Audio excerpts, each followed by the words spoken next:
Well, all right. Thanks all for coming today. I have the feeling Vitalik doesn't need an introduction. Normally, he's being introduced as the founder of Ethereum. I would like to introduce Vitalik as, in my mind, the biggest supporter of cypherpunk values in Ethereum, and I think that deserves an applause.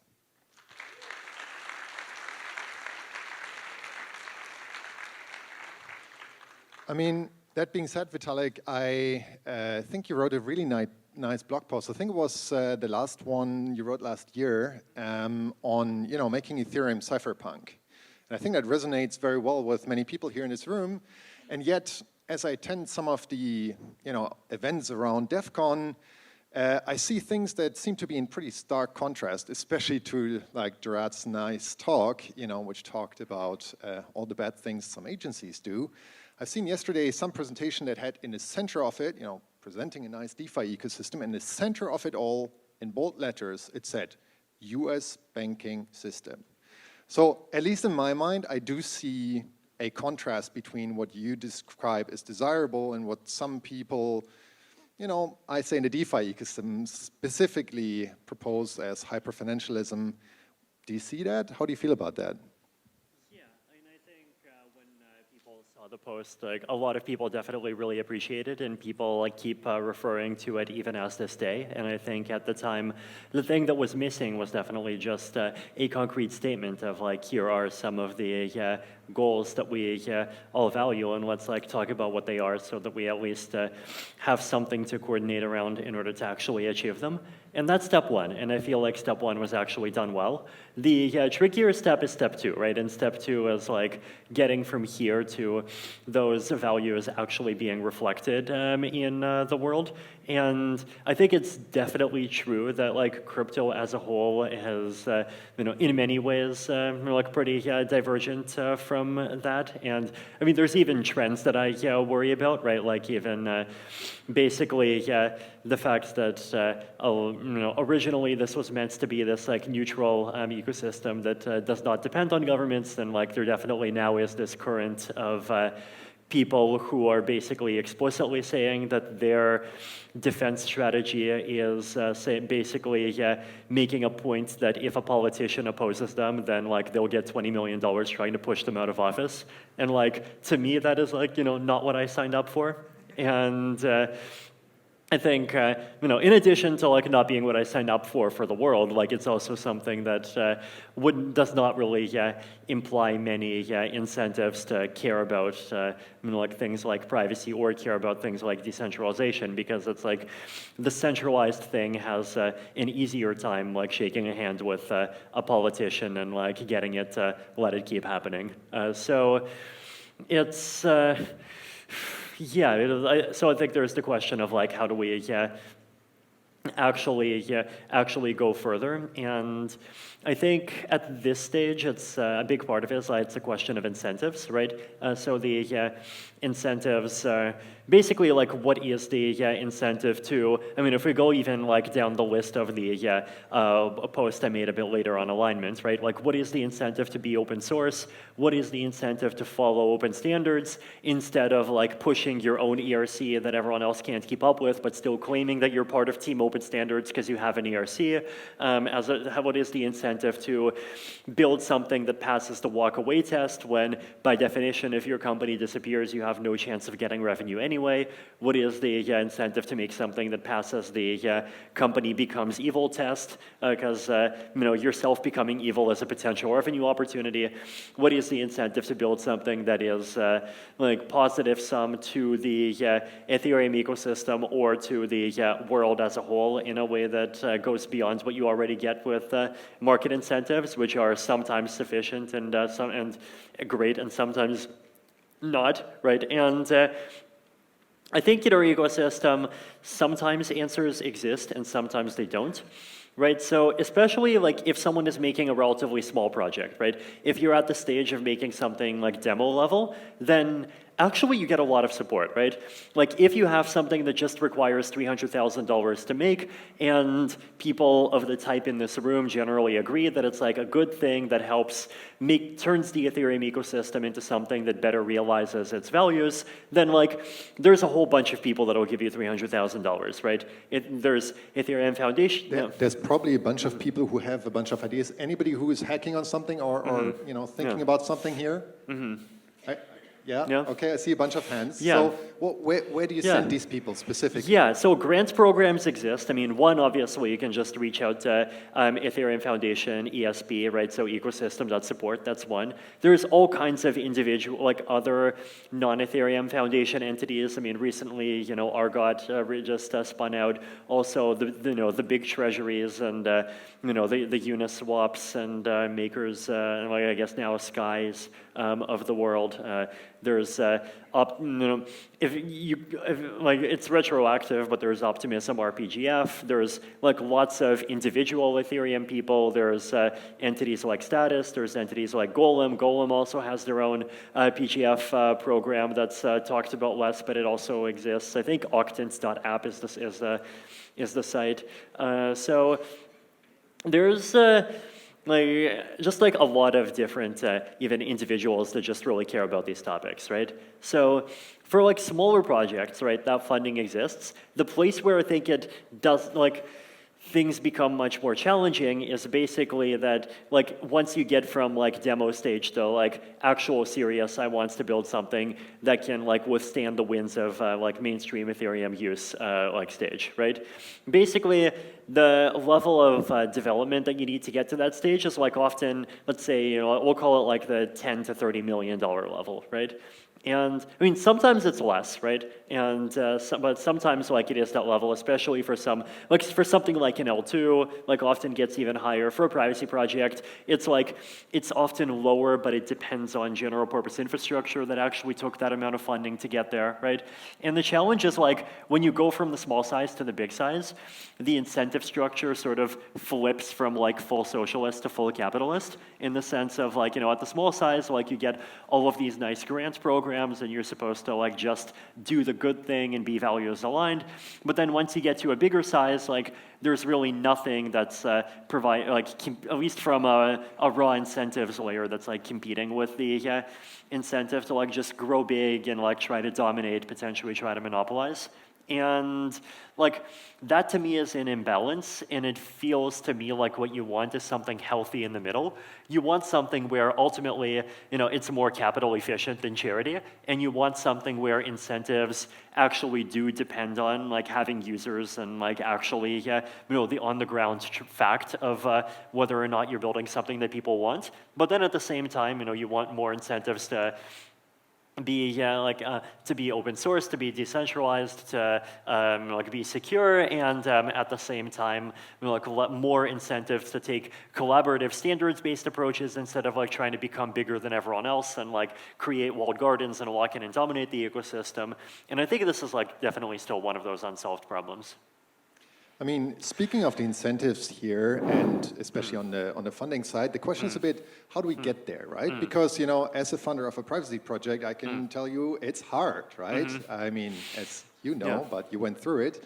So, if you are contemplating the idea of building a Cypherpunk values-aligned project, or, the next...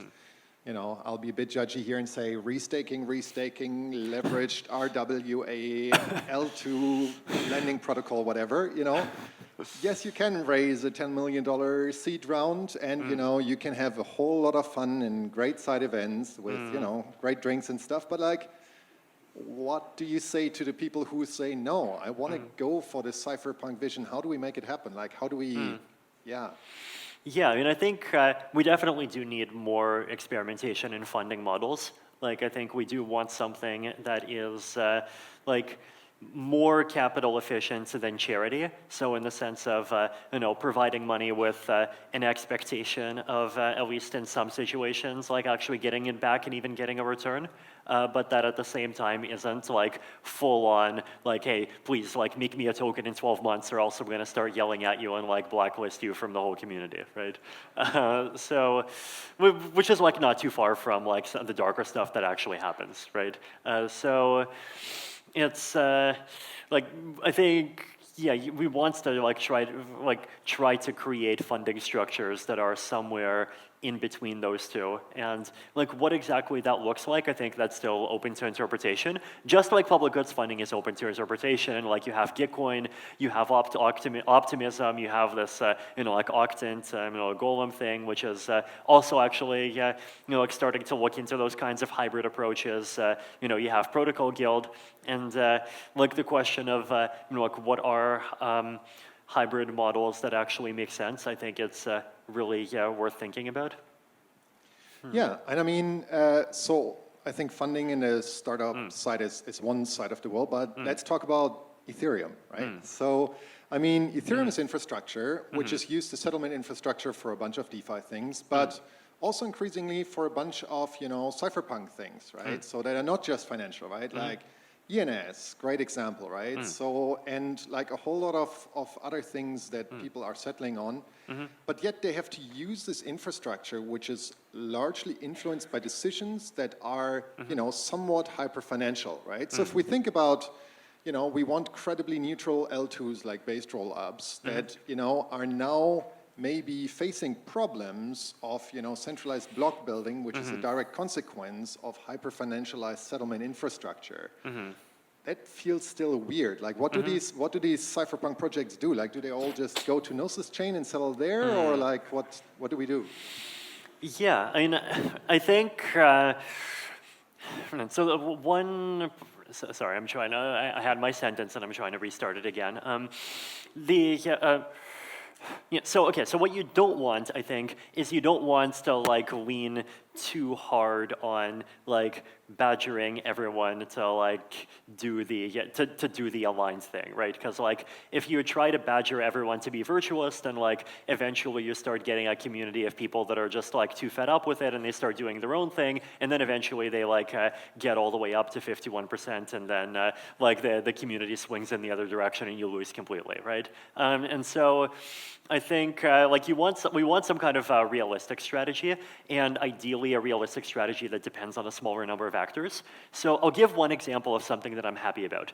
One thing that I'm happy about is recently I think we've been seeing a shift in market structure of how L2s work, where there's growing separation between the technology providers and sort of the front-facing L2 teams, right? So examples of this include, one, Nethermind announcing Surge, right, where like a big part of the intent is like they don't want to necessarily play and like win the roll-up game themselves. It's just like creating software, and if other people use it, then great. Two, the Paradigm, like Reth and Ithaca efforts. Three, within the Optimism ecosystem, like Optimism itself is a serious software house, and then a lot of the L3s and like other things in the superchain end up using that same technology.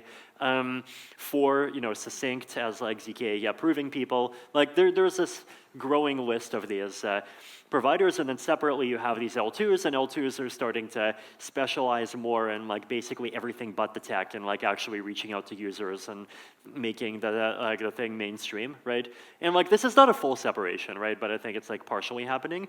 And the reason why I think it's a good thing is because that basically means that like the tech decisions get made by people who have the expertise to and often already have the willingness and enthusiasm to make the technical decisions in the right way, right? Like if Sony had to make a layer 2 from scratch and they had to write every line of code from scratch, then the chance that they would ever even add something like a an L1 censorship resistance bypass channel is like lower, right? But they're working with the OP stack, and like this is a team that actually really cares about a lot of those things, and basically using infrastructure that has a lot more, like more values that we care about, like really baked in, right? And like this, so a lot more things that like basically happen by default, right? And I think like that's one example of the answers that's happening, right? I think like I'm definitely not one of these like market maximalists, like dollars optimize the economy by themselves people, right? But at the same time, I do think that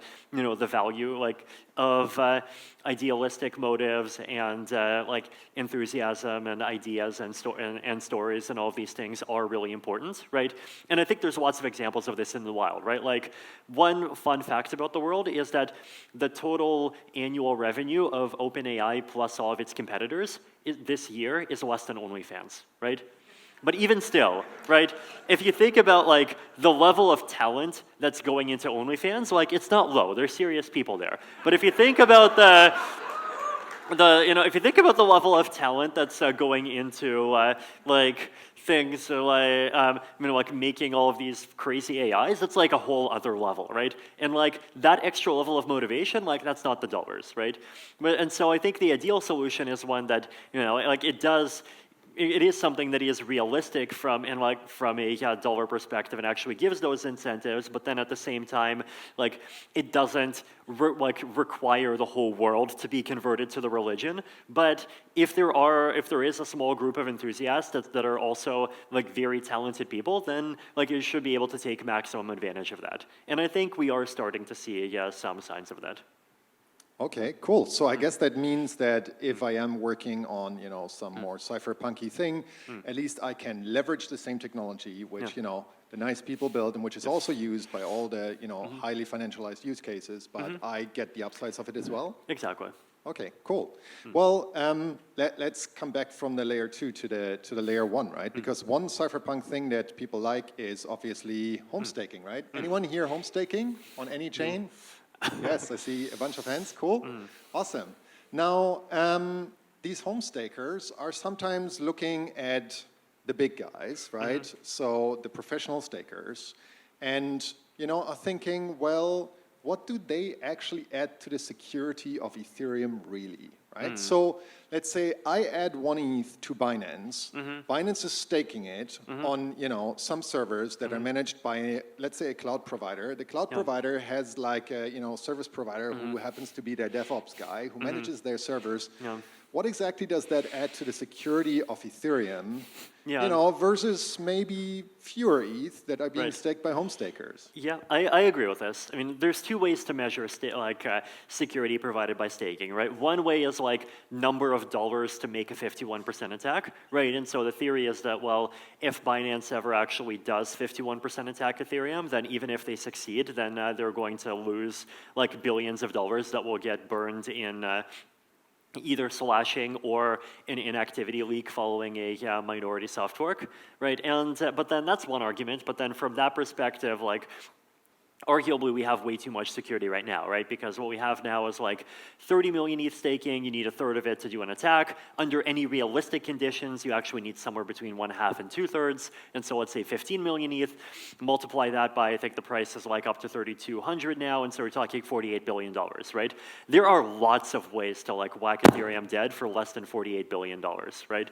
And so it's like, well, if instead we, like loosen up a bit on that $48 billion number, like $4.8 billion is plenty, right? And then if we at the same time put extra work in protecting the peer-to-peer layer, making sure that there aren't any serious bugs, improving every other dimension of robustness, improving the social layer, on net, Ethereum would be much more secure, right? Now, so what's the other perspective of security? It's like, basically, how much independent entropy are you contributing to this like function that is choosing the next block, right? And if you're just putting your coins into the biggest thing, then like you're basically contributing no entropy, right? If you're a solo staker, then you're contributing a lot of entropy. And the challenge basically is that like the protocol does not have good ways of like detecting what independent entropy is. You can try, right? So earlier this year, Tony Varstater and I published a series of posts and like analyses talking about this concept of anti-correlation penalties that basically try to penalize a validator more if they like do fail and like do bad things at the same, like even just like go offline at the same time as many other validators doing the same thing in a way that like actually works fairly frequently. And our analysis suggests that it could reduce the disparity between solo stakers and like the best of the best stakers with the best infra by a factor of about 2, right? So like it could be a gain, right? But at the same time, it's like, well, Binance can afford really huge infrastructure, and actually, in the normal case, they're actually like pretty reliable in terms of being always online, right? And it's like the situations that you're worried about are actually situations that just take a long, long time to ever actually happen, right? And so I think part of the answer inevitably has to be not economic. Like part of the answer definitely has to be like staking as a hobby, staking as a social thing, staking as a thing where there's extra protocol ways to try to identify who actually is providing this independent entropy and potentially rewarding them in extra protocol ways. Potentially it involves like trying to combine staking together with other services and like make it easier for people to like basically potentially like have a box that does staking, is a decentralized VPN exit nodes, has the Llama 405B running on it, just like do all the cypherpunky things at the same time, all for the price of one. Like there's like a lot of extra protocol things that I think are really worth looking into as well. And like you try to like make it into a hobby and not just talk about it as a money-making opportunity. So I think inevitably you will have to lean on that, though at the same time we also have to improve the economics to the point where at least there isn't a large disincentive to join and like be part of the big pools, right? And I think we can do that with a combination of like one, possibly the anti-correlation work, but then two, just massively reducing the software and the hardware barrier to entry to being a staker, which stateless clients, like ZK snarking the chain, like basically the whole Verge roadmap does as well. And so I think, and also reducing the 32 ETH minimum that in the long-term merge roadmap. So all of these things together, I think, like give us the best fighting chance we can have. So it seems like Vitalik says nerds and not exchanges secure Ethereum. I think that resonates with a bunch of people here. Now, if I hear you say that, okay, we should make that easier and lower the requirements, also that seems to be at odds with some things I hear in the ecosystem of saying, let's increase the block gas limit, right? Because so my anecdote is, well, I live in an unfortunate place on the planet where I have, a slow uplink, and there are limits, right? So yes. Yes. Okay. So where do you draw them? Like, who do you want to exclude? Like, should I not validate blocks on Ethereum because I have, 20 Mbit? So the long term here is the best of both worlds, right? The long term here is that you get the best of, like basically you use technologies like statelessness, you use ZK proving and so on to be able to get the benefits of larger blocks, but at the same time much lower verification cost. Other interesting technologies are ways to try to like separate out the authority of like staking participants, right? So if, for example, for MEV reasons, block production is inherently this like centralizing game that gets won by people with the best HFT connections and like Binance accounts and everything, then at the very least you like separate out the authority of making an inclusion list, like selecting transactions that have to get included, or you potentially separate out like the top of block in the middle of block, and you try to like at least decentralize as many of those authorities that are enough to make sure that the Ethereum chain fulfills the guarantees that it needs to fulfill. So I think those are the two techniques.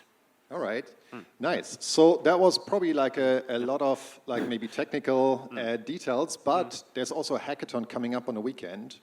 And I would like to hear from you, Vitalik, like what is on your wish list? Maybe some ideas of like cypherpunk things that maybe some people here in the room want to hack on next weekend and still have a week to get up to speed on, by the way.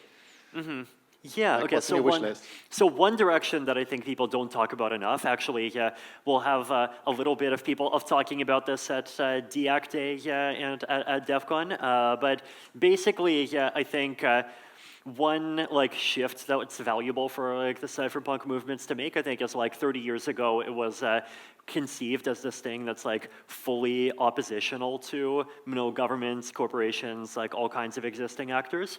And I think one thing that we can do is, I think, if we want to improve the movement's chance of succeeding and making an impact, like identify the situations where there actually are points of alignment with a lot of people, even within like some of these mainstream institutions, and like basically try to like front run the like the nasty ways of solving those problems, as Jared so eloquently talked about, with better ways of solving those problems.